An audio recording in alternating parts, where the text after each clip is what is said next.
शत्रुघ्न गौतम। आप सभी मित्रों का मेरे YouTube चैनल पे स्वागत है। आज के इस वीडियो में मैं आपके साथ एक बहुत ही अच्छी स्कीम लेके आया हूं, जिसके बारे में जितने भी सरकारी कर्मचारी हैं वो उसमें इन्वेस्ट कर सकते हैं और जिसमें कि मिनिमम आपका जो है रिस्क रहेगा और आपका फुल रिटर्न रहेगा। आपको एक निश्चित जो है रिटर्न आपको एक निश्चित पीरियड पे मिलेगा और बहुत ही अच्छा रिटर्न मिलेगा। लॉन्ग टर्म के लिए सबसे अच्छी स्कीम है जितने भी हमारे सरकारी कर्मचारी हैं उनके लिए, क्योंकि इसमें सबसे बड़ा जो रिवॉर्ड है वो है आपको टैक्स बेनिफिट भी मिलता है। तो शुरू करते हैं वीडियो। और इस वीडियो के बारे में आपको मैं बताना चाहूँगा, हमारे चैनल पर अगर आप पहली बार आए हैं तो प्लीज़ चैनल को लाइक कर लें, शेयर कर लें और हमारे चैनल को सब्सक्राइब करना बिल्कुल मत भूलें, क्योंकि यहाँ मिलेगा आपको क्वालिटी वीडियो विश्वास के साथ। तो इस वीडियो में मैं आपके साथ जो स्कीम शेयर करने वाला हूँ वो है पब्लिक प्रोविडेंट फंड, जिसको हम लोग बोलते हैं PPF। तो PPF के बारे में आपको विस्तार से यहाँ पे इस वीडियो में मैं आपको बताने वाला हूँ। आपको बता दूँ जो PPF में जो रिटर्न्स होता है, इस वीडियो में आपको रिटर्न्स के बारे में बताऊँगा, टैक्स बेनिफिट्स के बारे में बताऊँगा, रिस्क के बारे में बताऊँगा और इसको किसको अकाउंट खुलवाना चाहिए, अकाउंट कैसे खोला जाता है, ठीक है, और इसमें बेहतर तरीके से आप किस तरीके से पैसा जमा करके एक बेहतरीन रिटर्न पा सकते हैं, ये सारी जानकारी आपको इस वीडियो में मिलने वाली है। तो जल्दी से शुरू करते हैं। सबसे पहले मैं आपको बताना चाहूँगा जो पब्लिक प्रोविडेंट फंड है ये आपका सरकारी संस्थाओं में ही खुलता है, जो आपके किसी राष्ट्रीयकृत बैंक में या आपका पोस्ट ऑफिस के माध्यम से इसको आप खुलवा सकते हैं। दूसरी चीज़, इसमें जो रिटर्न मिलते हैं वो आपके हर 3 महीने पे रिवाइज़ होते रहते हैं, यानी कि जो इनका जो ब्याज दर होता है वो हर 3 महीने पे रिवाइज होता रहता है, जैसा जैसा बैंक जो है निश्चित करता रहता है। तो जैसे अभी मैं आपको बता दूं इसमें 7.1% चल रहा है। लॉकडाउन के कारण अभी आपको पता है कि देश की हालत पहले से ही कुछ ज़्यादा ख़राब है, लेकिन अन्य के जितनी भी और स्कीम्स हैं उनके माध्यम अगर उनकी तुलना में देखा जाए तो ये फिर भी सबसे ज़्यादा रिटर्न दे रहा है। इससे पहले ये 7.9% रिटर्न दे रहा था। और आपको मैं बता दूं इसके अलावा आप लोग FD में देखते होंगे, FD में जो SBI का FD है वो 6.6% इस समय रिटर्न दे रहा है। तो वो होता है आपका 1 ईयर का। FD में आप 1 ईयर के लिए पैसा डाल के उसको 1 ईयर के बाद निकाल सकते हैं। ये तो हो गया आपका रिटर्न, और ये आपका हर 3 महीने यानी कि क्वार्टरली पे रिवाइज होता रहता है जैसे कि गाइडलाइन आती रहती है। ये अब देख लेते हैं PPF कैलकुलेटर की मदद से हम इस पे कितना आपको रिटर्न मिलेगा। ऐसा रिटर्न आपको मिलेगा कि आपके आंखें चौंधिया आ जाएंगी, आपके पैरों के नीचे की ज़मीन हिल जाएगी। इतना ज़्यादा इसमें रिटर्न आपको मिल सकता है, बस थोड़ा सा आपको टाइम देना पड़ेगा। तो आपको क्या करना है, गूगल पे जाके PPF कैलकुलेटर ओपन करना है और जो पहला यहाँ पे लिंक आएगा इसको कर लीजिए ओपन। और चाहे तो आप इसके बहुत सारे ऐप भी आते हैं, वहाँ से भी आप इसको कैलकुलेट कर सकते हैं। तो अभी देखिए यहाँ पे थोड़ा सा समझ लीजिए, ये आपका ईयरली इन्वेस्टमेंट है, आपने साल में जितना इन्वेस्टमेंट किया यहाँ पे रहेगा। और ये आपका पीरियड है, यानी कि जितने ईयर का, ये देखिए 15 साल का इसका लॉकिंग पीरियड रहता है। और इसके बाद भी आप इसको बढ़ा सकते हैं अगर आपके पास टाइम रहता है पैसा जमा करने का। और यहाँ पे फिर आपका इंटरेस्ट रेट रहता है, यहाँ पे ये इंटरेस्ट रेट रहता है। इंटरेस्ट रेट आपका जो इस समय चल रहा होता है, देखिए मैंने बताया था 7.1 इस समय चल रहा है। और इसके बाद फिर आपका यहाँ पे टोटल इन्वेस्टमेंट रहेगा, ये टोटल आपका इंटरेस्ट रहेगा और ये मैच्योरिटी पीरियड पे आपको जो पैसा मिलेगा वो रहेगा।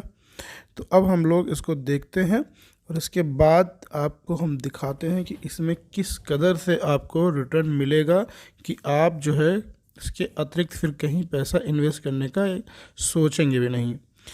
तो सरकारी नौकरी में है 12,500 रुपये पर मंथ आप आराम से बचा सकते हैं, कोई बड़ी बात नहीं है। अभी आप यहाँ पे 12,500 रुपये के हिसाब से, यानी कि साल में आपका हो गया 1.5 लाख रुपये, जिस पे आपको टैक्स रिबेट अलग से मिलेगा। तो यहाँ पे हमने डाल दिया 1.5 लाख रुपये। अब ये 15 साल का हमारा जो लॉकिंग पीरियड है उसी को रहने दीजिए। और अब देखिए यहाँ पे ये सिर्फ 15 साल का है। आपका जो टोटल इन्वेस्टमेंट हुआ वो हुआ 22,50,000 रुपये। और जो आपने इंटरेस्ट प्राप्त किया वो आपने प्राप्त किया 18,18,209 रुपये। इस तरीके से टोटल आपके पास रुपये आएगा 40,68,000 रुपये। तो अगर मान लीजिए इस समय आपकी 30 से 35 साल की उम्र है, तो अगर 30 साल की उम्र है तो इसका मतलब 15 साल उसमें ऐड किए हैं, तो 45 साल की उम्र में आपके पास ये 40 लाख रुपये हो सकता है। लेकिन अगर आप इसके बाद सक्षम हैं, आप इसमें पैसा कंटिन्यू कर सकते हैं, तो आप थोड़ा सा इसको बढ़ाएं और उसके बाद फिर देखिए कंपाउंडिंग का क्या महत्व होता है पैसे में। तो थोड़ा सा बढ़ाएं, जैसे आप अगर होम लोन भी लेते हैं 20 साल का 25 साल का लेते हैं, तो यहाँ पे देखिए अगर 20 साल को इसको आप सिर्फ 20 साल का करिए। देखिए मैंने 20 साल का किया यहाँ पे टाइम, और आप देखिएगा कि आपका जो इन्वेस्टमेंट था वो 30 लाख है, लेकिन आपका जो इंटरेस्ट है वो उससे ज़्यादा हो गया 36,58,288 रुपये। तो मात्र 20 साल में जैसे आप लोन लेते हैं और 15,000 20,000 रुपये की जो किस्त देते हैं, और सोचिए अगर आप वही 15 से 20,000 रुपये आप अगर अपने पीपीएफ में डालते रहें केवल 20 साल के लिए, तो आपके पास टोटल जो अमाउंट मैच्योरिटी के टाइम मिलेगा वो आपको मिलेगा 66,58,288 रुपये। मान लीजिए आप 60 साल तक यानी कि 30 के हैं और 30 साल तक इस और पैसे को रोक सकते हैं। अगर अब आप देखिए आपका 45 लाख रुपए इन्वेस्ट होगा और इस पे आपको मिलेगा इकाई दहाई सैकड़ा हज़ार 10,000 लाख 10 लाख करोड़ 1 करोड़ रुपए 1,09,50,911 रुपये। इतना मात्र आपको इंटरेस्ट मिल रहा है, जबकि आपका जो अमाउंट जमा हो रहा है वो सिर्फ 45 लाख मात्र 30 साल में। अगर सोचिए आपका कोई छोटा बच्चा है, कोई बेटी है या बेटा है, अगर आप उसके नाम पे इन्वेस्ट करें, तो अभी मान लीजिए वो 2-4 साल 5 साल का है, तो अगर आप उस पर इन्वेस्ट करते हैं तो 30 साल के लिए उसके लिए कोई बड़ी बात नहीं है। और आप विश्वास मानेंगे 30 साल के बाद आपका बच्चा करोड़पति होगा। जब वो 28 से 30 साल का होगा तो वो करोड़पति होगा।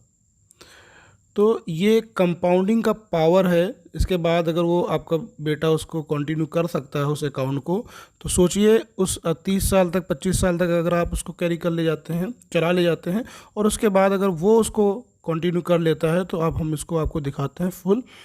ये जो है 50 ईयर तक चलता है, आप इसको कर सकते हैं। 50 ईयर तक अगर इसको आपका बेटा कंप्लीट करता है, 20 से 25 साल 30 साल तक अगर आप उसको करके देते हैं और 20 से 25 साल वो इसको कंटिन्यू कर ले जाएगा, तो देखिए आप इसका रिटर्न देखिए, आप विश्वास नहीं करेंगे इतना पैसा आपके घर आ जाएगा कि आपके जो बच्चे हैं वो केवल इंटरेस्ट से ही आगे करोड़पति बनते रहेंगे।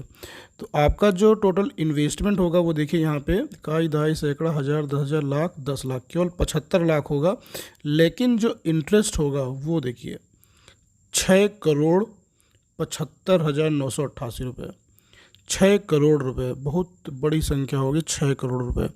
और यहाँ पे आपको टोटल जो मिलेगा 6,75,75,998 रुपये। तो करीब करीब आपको मिलेगा 6.25 करोड़ रुपए, यानी आपके बच्चे को।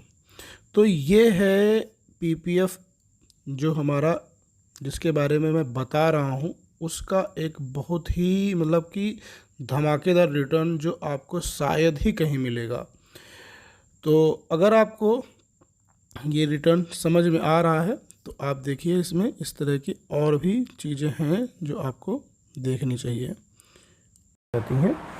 अब हम आपको बता दें इसकी जो मैच्योरिटी और लॉक इन पीरियड होता है उसके बारे में। तो इसका जो लॉक इन पीरियड होता है वो 15 साल का होता है, और जबकि आप एफडी में 1 साल में अपना रिटर्न ले सकते हैं। तो इसके अलावा जो आपका जो है इसमें कुछ एक्सेप्शन है, जैसे आपने 5 साल बाद आप चाहो तो इसमें 50% पैसा निकाल सकते हो। अगर आपको ज़रूरत पड़ सकती है तो आप इसमें से 5 साल के बाद 50% पैसा आप इसमें विड्रॉ कर सकते हो। किसी इमरजेंसी में अगर आपका खाता बंद करना है तो सारा पैसा आपको निकाला जा सकता है और 2 साल तक जो पैसा आप जमा करते हैं उस पर आपको लोन मिल सकता है।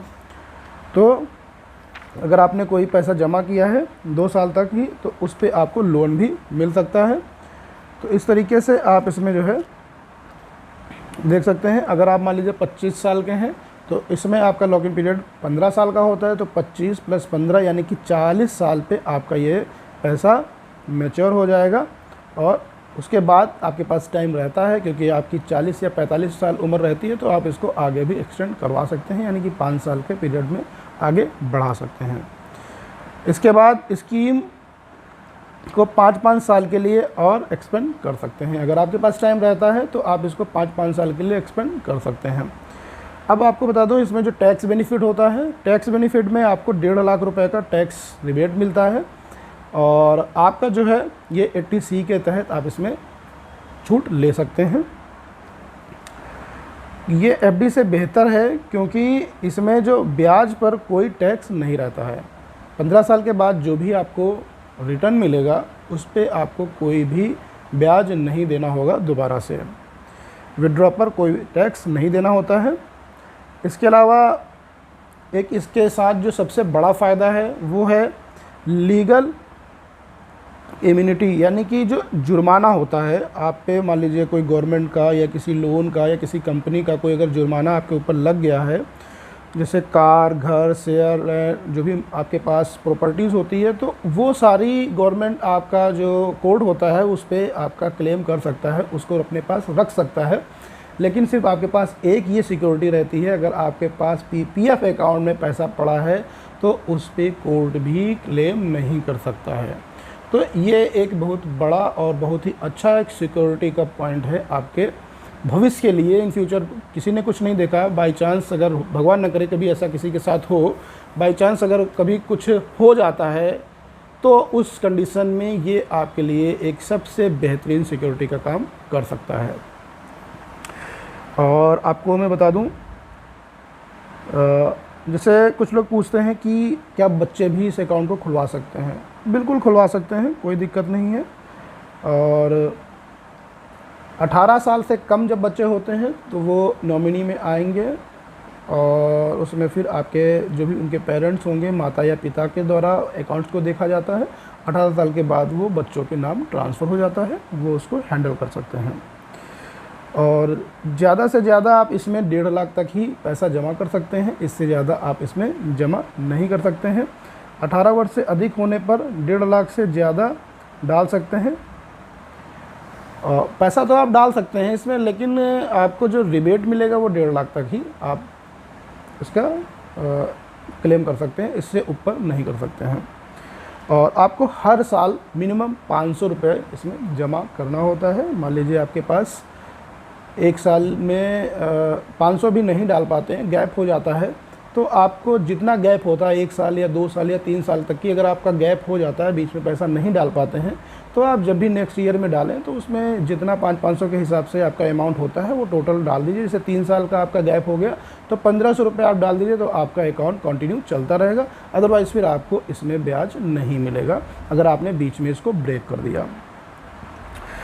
और इसमें जो है मंथली और ईयरली दोनों आप जो है अपना SIP भी कर सकते हैं, जैसी आपकी इच्छा हो उस हिसाब से। और इसमें कोई एज का लिमिट नहीं होता है, जॉइंट अकाउंट इसमें नहीं खुलता है। और अदर पर्सन इसमें जॉइंट अकाउंट नहीं करता, 1 पर्सन 1 अकाउंट होता है, जिसका अकाउंट होगा उसी के नाम से खुलेगा। और दूसरी चीज़, ये NRI इसको नहीं खुला सकते हैं, और ये ऑफलाइन और ऑनलाइन दोनों तरीके से आप इसको खुलवा सकते हैं। और इसके लिए आपको किसी भी राष्ट्रीयकृत बैंक जैसे SBI है, किसी राष्ट्रीयकृत बैंक में या फिर पोस्ट ऑफिस में जाके आप अपना खाता खुलवा सकते हैं। और इसके लिए आपको जो कागज़ लगेंगे उसमें आपको आपका एक ID प्रूफ होना चाहिए, एक एड्रेस प्रूफ होना चाहिए और 2 फ़ोटो और 500 रुपये, इतना लेके आपको जाना पड़ेगा पोस्ट ऑफिस या बैंक में। और वहाँ पे कुछ नॉर्मल से एक फॉर्म दिया जाएगा, उसको फिलअप करके आप सबमिट कर दीजिए और आपका खाता बहुत ही आसानी से खुल जाएगा। इसके अलावा एक चीज़ आपको मैं बहुत ही इम्पोर्टेंट आपको बता दूं कि इस चीज़ को ध्यान रखिएगा, अगर आपका PPF में अकाउंट रहता है तो इसमें जो पैसा आप जमा करते हैं वो पैसा आपका 10 तारीख के बाद अगर आप जमा करते हैं तो वो अगले महीने काउंट होगा, तो उस महीने का ब्याज आपको नहीं मिलेगा। तो आप ध्यान रखिएगा, अगर एसआईपी करवाते हैं या पैसा जमा करते हैं जब भी आप कभी पीपीएफ में, तो वो आप 5 तारीख तक ही जमा कर दें। अदरवाइज़ उस महीने में, मान लीजिए ये महीना आपका अक्टूबर चल रहा है और आज हो गई है 8 तारीख, और अगर हम 10 तारीख के बाद पैसा जमा करेंगे तो फिर उस पर हमें ब्याज नहीं मिलेगा, फिर वो उस महीने का लॉस आपका हो जाएगा। इसी तरीके से अगर आप 15 साल तक चलाते रहेंगे तो आपका करीब करीब 1 से 1.5 लाख 2 लाख रुपए का भी नुकसान हो सकता है। तो इस चीज़ को आप ध्यान रखिएगा। अगर आप पीपीएफ करवाते हैं तो उसमें अमाउंट जो भी आप ट्रांसफ़र करते हैं या एसआईपी करते हैं या जब भी आप एक साथ पैसा जमा करते हैं तो ध्यान रखिएगा वो पैसा आपको 5 तारीख तक जमा करना चाहिए। इसके अलावा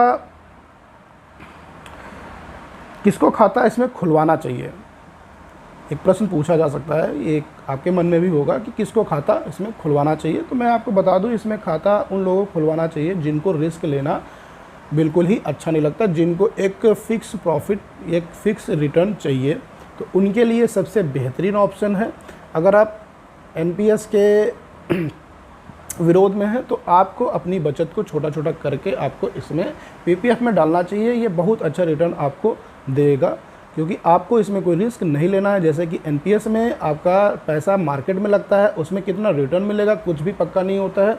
और आपको बता दूं, एनपीएस में जो पैसा लगता है वो सरकारी कंपनियां हैं, जैसे आपका एलआईसी है, ठीक है, यूपीआई है, इस तरह की कुछ सरकारी संस्थाएं हैं जैसे एसबीआई है, तो उनमें आपका पैसा लगा हुआ है। और आप देख लीजिए कहीं 25% आपकी जो है क्या नाम एलआईसी बेची जा रही है, तो कहीं 25% आपको एसबीआई का जो है एचडीएफसी में आप कुछ प्राइवेट के भी सेक्टर्स उसमें आ रहे हैं, अपनी जो है खरीदारी कर रहे हैं। तो इस तरीके से आप देख सकते हैं कि एनपीएस में उतना अच्छा रिटर्न आपको नहीं मिलने वाला है क्योंकि भविष्य में कुछ भी पता नहीं है मार्केट कहाँ जाएगी। तो जो लोग एनपीएस में नहीं इन्वेस्ट करना चाहते हैं उनके लिए सबसे अच्छा ऑप्शन है। इसके अलावा आपके पास शेयर मार्केट का ऑप्शन है और ईएलएसएस एक होता है जो आपका शेयर मार्केट का एक फंड होता है जिसमें आप पैसा डालते हैं, उसमें आपको टैक्स रिबेट भी मिलता है। तो इक्विटी लिंक्ड स्कीम, ये इक्विटी लिंक्ड शेयर स्टॉक का ये स्कीम होता है जिसमें आपका शेयर मार्केट में ही पैसा लगता है, तो इसमें भी रिस्क रहता है। और आपको एक चीज़ बता दूं, अगर आपकी इनकम 10 लाख या उससे ऊपर है, मतलब 7-8 लाख के ऊपर अगर इनकम बनती है, तो आपको टैक्स रिबेट के लिए भी आप इसको ले सकते हैं। 5 लाख तक वालों को लेने का कोई फ़ायदा रिबेट के माध्यम से नहीं होगा क्योंकि उनका तो ऑलरेडी माइनस ही हो जाता है।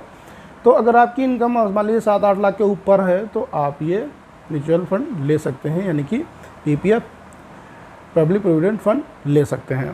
तो ये थी जानकारी। अगर इसके अलावा भी अगर कोई आपकी क्वेरी है तो प्लीज़ कमेंट बॉक्स में लिखें, मैं आपको उनके जवाब देने का प्रयास करूंगा। वीडियो पसंद आए तो प्लीज़ इसको लाइक करें, शेयर करें। हमारे चैनल पे अगर पहली बार आए हैं तो प्लीज़ इसको सब्सक्राइब करना बिल्कुल मत भूलें क्योंकि यहाँ मिलेगा आपको क्वालिटी वीडियो विश्वास के साथ। Thank you for watching this.